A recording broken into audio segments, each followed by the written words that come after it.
Welcome back to Gardeners Cottage gardening channel, and this month we're moving some herbaceous plants into a different area. These are daylilies.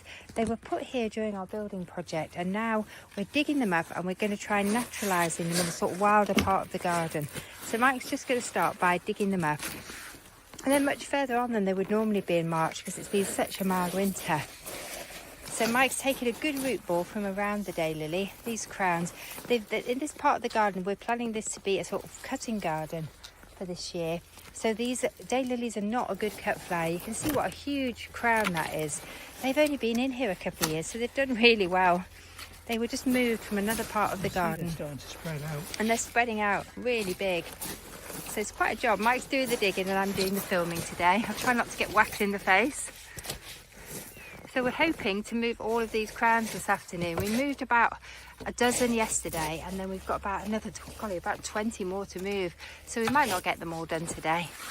We're just having a little bit of it's our project for the week.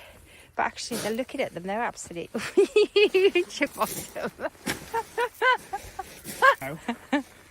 Sorry about that. I just got the giggles. Anyway, Mike's going to keep going with the digging, and then we'll do another. Filming my bottom, I'm not. We're going to dig another couple out, and then we'll take you down and show you where we're going to plant them. So let's just dig these out. I think we're trying to move all of them today because there's a lot. I think it's going to be too big a job. So we'll just go with 4 of them. These are going to need splitting. These are going to need splitting. They're absolutely huge. My goodness, look at that. Absolutely massive crown. It's amazing how well they've done in here. So the last one is coming up. This is quite a workout, this, for Mike. It's not a workout for me, is it? I'm supposed to be helping, but I decided I'd hold the camera today. So there's another massive crown. So each of these crowns, how many do you think we could get out of each of those? 3 or 4. Okay, so we're going to just take them down now in the wheelbarrow. I think that's enough. And then we're going to go and plant them in the wild part of the garden, because I've been doing a bit of research, and it seems that daylilies, we can naturalise them, and they do particularly well around ponds and river edges, and we've got a natural wildlife pond, so we're going to plant them around the area, the boggy part of the garden near the wildlife pond. So everything's in the wheelbarrow, so let's go down to the wildlife part of the garden. So this area of the garden is left much more to nature. There's no formal borders in this part of the garden. It's mainly spring bulbs and fruit trees. There's a magnolia down here. There's a quince tree down here.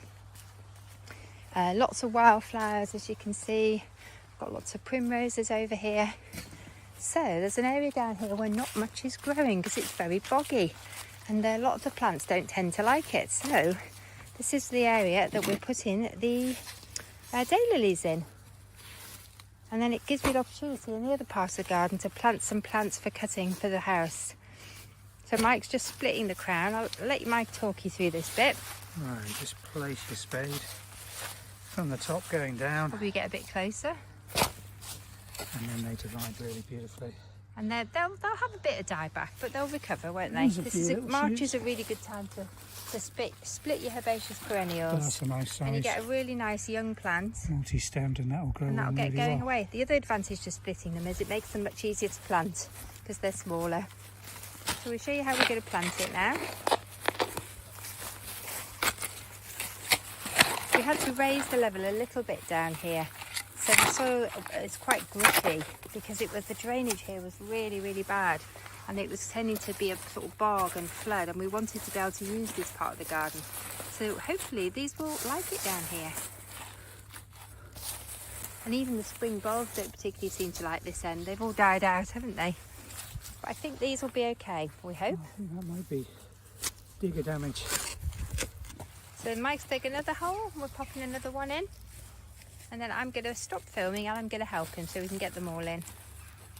So you just get some of the soil back around it and backfill it, and then just give it a bit of a stamp down with your wellies or your gloves. It's so wet, there's no need to so water wet, down here. we won't need to water it at all. So here's one we planted yesterday, and you can see it hasn't wilted or anything, it's coped very well. We're sort of planting them in the late afternoon. It's not a sunny day today, so they should be absolutely fine without being watered in because the ground is really, really wet.